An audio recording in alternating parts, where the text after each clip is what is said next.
bem? Então, eu vou aqui agora fazer com vocês uma pequena síntese a respeito da cinemática.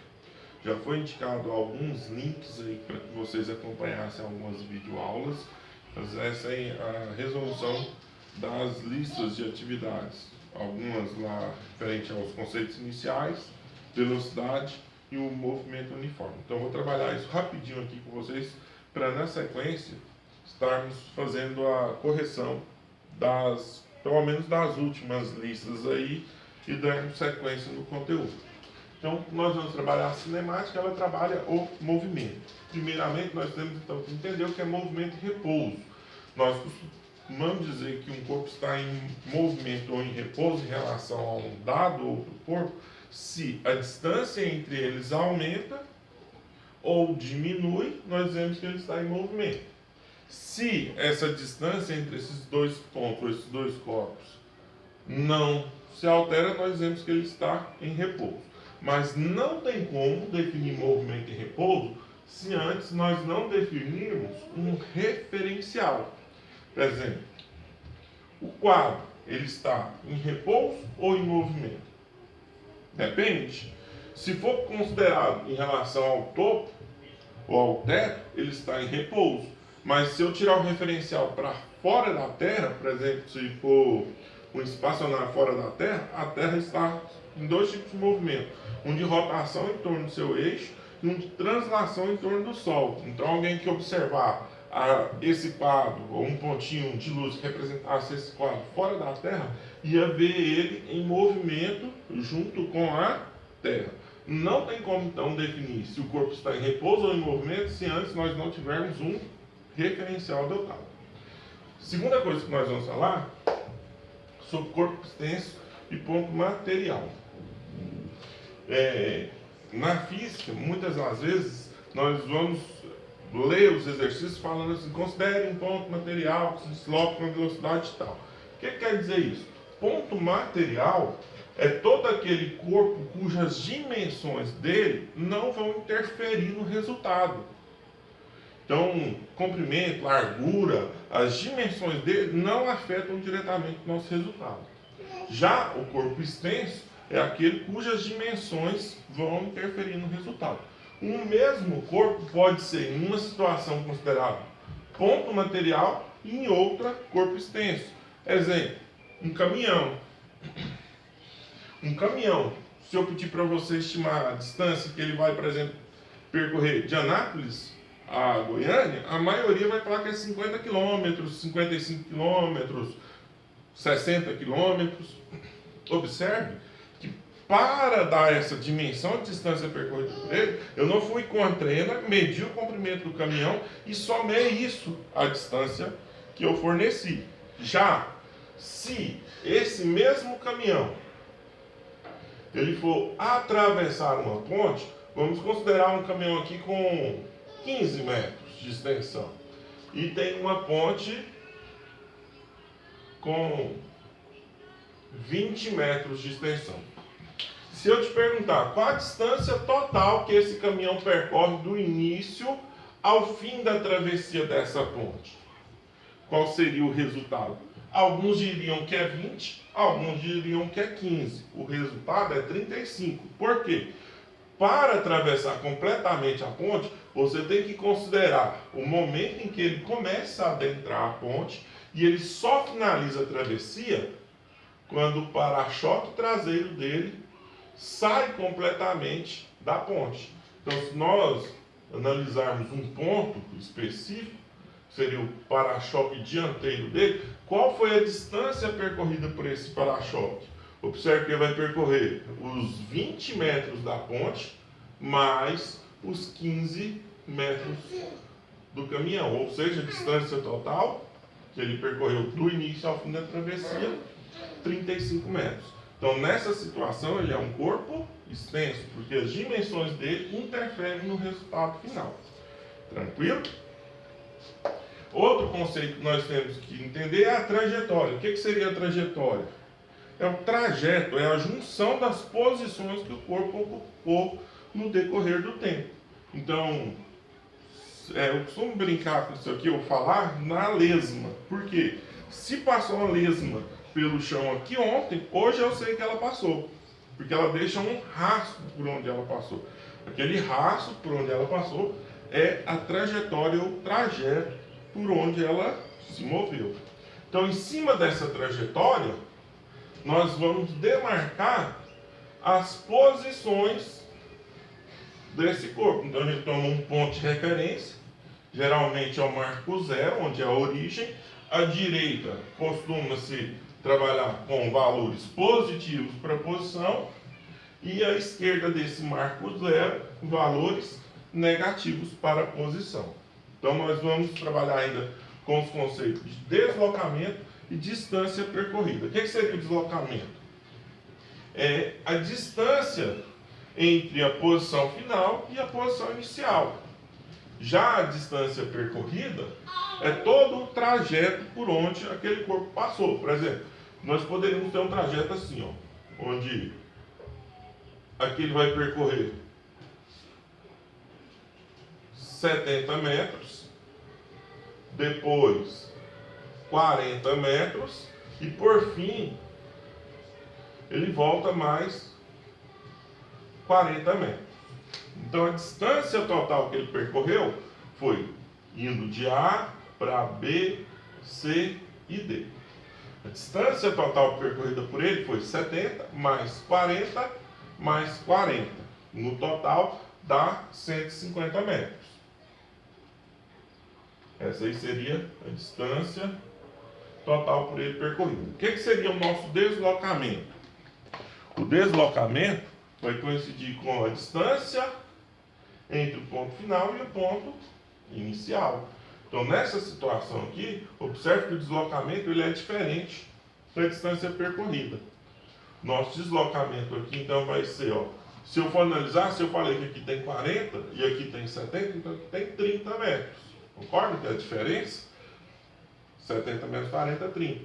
A base dele vale 40 metros. Então, o meu deslocamento seria a diagonal desse triângulozinho que se formou. Usando Pitágoras, nós teremos que x ao quadrado igual a 40 ao quadrado mais 30 ao quadrado. X ao quadrado é igual a 1.600 mais 900. X é igual a raiz de 2.500. Logo, nessa situação, o deslocamento dele seria de 50 metros. Quando é que o deslocamento vai ser igual à distância? Quando o deslocamento e a distância percorrida foi em cima da mesma trajetória e o corpo não retornar em nenhuma das partes ou em nenhum momento do movimento. Porque ele pode, por exemplo, em cima de uma trajetória, vir 70 metros, e depois ele pode regressar 30 metros. Então, esse aqui foi o marco zero, ele foi do 0 ao 70 e depois ele retornou mais 30 metros. A distância total que ele percorreu, 100 metros. Só que o deslocamento dele seria apenas, em relação à posição inicial, de 40 metros. Ok? Pessoal, nós vamos falar agora a respeito da velocidade média ou velocidade escalar média. Então, na pista nós trabalhamos com dois tipos de velocidade. Velocidade média e velocidade instantânea. O que é isso? Velocidade instantânea, por exemplo, quando você está andando de carro, se você olhar no velocímetro, quando você parte do repouso e vai viajar, você vai pisando no acelerador e a velocidade vai aumentando gradativamente. Em cada instante, aquele ponteiro indica um valor de velocidade. Aquilo ali seria, nós chamamos de velocidade instantânea, é no exato momento. A velocidade média é uma velocidade, se o corpo mantiver essa velocidade constante num determinado intervalo de tempo, ele percorre a mesma distância que ele percorreu com aquela variação de velocidades, certo? Para calcular a velocidade média, nós vamos fazer a seguinte consideração, que considere uma trajetória retilínea, representando a posição pela letra S sobre essa trajetória. Nessa trajetória vai ser comum duas unidades de medida, ou em metros ou em quilômetros. Agora nós vamos tratar os dois formatos. E o instante em que o corpo ocupa aquela localização. Então nós vamos demarcar um referencial para onde nós vamos começar a demarcar as posições em cima dessa trajetória, que é o nosso marco zero, conhecido também como origem das posições. Como se fosse uma pista de corrida, é a largada. Então, a partir da largada, você demarca os pontos sobre aquela trajetória. Ou em uma pista, é uma determinada cidade, onde a partir daquela cidade você começa a demarcar os quilômetros à beira da rodovia a partir daquele ponto ali. Então, aqui, nós vamos ter então o nosso marco zero. Nós temos um corpo que vai estar se movendo sobre essa trajetória. Então, eu não marquei ou não comecei a observar ela na origem. Eu comecei a observar e já estava em movimento. Então, naquele momento inicial, ele vai estar numa posição inicial. Nós vamos chamar ela de SI ou S0. Fica a critério de vocês. E, para identificar um instante, nós vamos usar a letra T, que seria um momento, um instante em que ela passou por ali. Como ela está se movendo, ela vai ter uma velocidade. Passado algum tempo, ela vai estar numa posição futura, ou uma posição final, num instante final qualquer.